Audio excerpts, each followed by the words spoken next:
এসব মোবাইল অপারেটরের কাস্টমার কেয়ারে কল করলে কি কি যে বলে বুঝি না। কাস্টমার অফিসারের কাছে যাইতে কত কি যে চাপতে হয়, এত চাপ তো সেলিব্রিটিদের দেখার জন্য দিতে বা খাইতে হয় না। এরকম এক মোবাইল অপারেটরের কাস্টমার কেয়ারে যখন ফোন করা হয় তখন প্রং প্রং প্রং প্রং টুং টুং টু টু টু টু টুং টুং টুং। প্রিয় গ্রাহক, বাংলায় শুনতে চাইলে 1 চাপুন, ইংলিশে শুনতে চাইলে 2 চাপুন। প্রিয় গ্রাহক, এই মুহূর্তে সব কয়টি লাইন ব্যস্ত আছে, অপেক্ষা করুন অথবা কিছুক্ষণ পর আবার চেষ্টা করুন। আরে ভাই রে, মোবাইলে তো আছেই 10 টাকা, অপেক্ষা করলে তো এই টাকাও খেয়া লাইবি।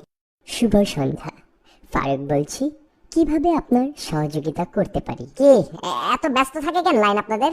24 ঘন্টা কি প্রেম করেন নাকি ফোনের মধ্যে? ফোন তো দাও হয়েছে কাস্টমারের সাপোর্ট করার জন্য, আপনাদের লাইন এত ব্যস্ত থাকে কিসের জন্য?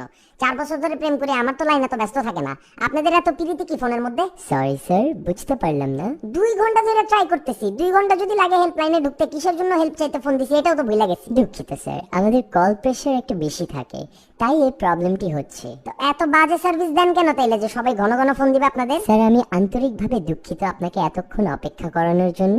আপনার প্রবলেমটা কি জানতে পারি? এই যে আমি 3G সার্ভিস অন করছি কিন্তু স্পিড তো পাই না আহামরি। আমার বান্ধবী সকাল 10টার দিকে আপনার ছবি আপলোড করে, তো এটা তো প্রথম লাইক আমার আসা উচিত তাই না ছবিটার মধ্যে, কিন্তু এটাতে লাইক আসা আরো 30টা ছেলের। এগুলোর জন্য তো আপনাদের 3G সার্ভিস নেই। এই 3G সার্ভিসের থেকে তো রিক্সা বেশি তাড়াতাড়ি যায়। স্যার আপনি কোন হ্যান্ডসেট ইউজ করছেন জানতে পারি? হ্যান্ডসেট কোনটা জেনে কি হবে? কমপ্লেন তো আমার হ্যান্ডসেটের দিতেছি না, আপনাদের 3G সার্ভিসের দিতেছি। তা আমার হ্যান্ডসেট কোনটা জেনে কি করবেন আপনি? না স্যার, আসলে আপনি হ্যান্ডসেটটা কি 3G সাপোর্ট করে নাকি সেটা জানতে চাচ্ছি। এই আমি কি আমি কি মূর্খ নাকি? 3G সাপোর্ট না করলে 3G অনই বা করবো কেন? আর আপনারা ফোনই বা দিব কেন? পাকাইতে চাইলে তো গার্লফ্রেন্ডে ফোন দিতাম, এখন তো দেখি আপনি আমার গার্লফ্রেন্ডের থেকেও বেশি কথা বলেন। আচ্ছা স্যার, আপনার লোকেশনটা কোথায়? বেলি রোড।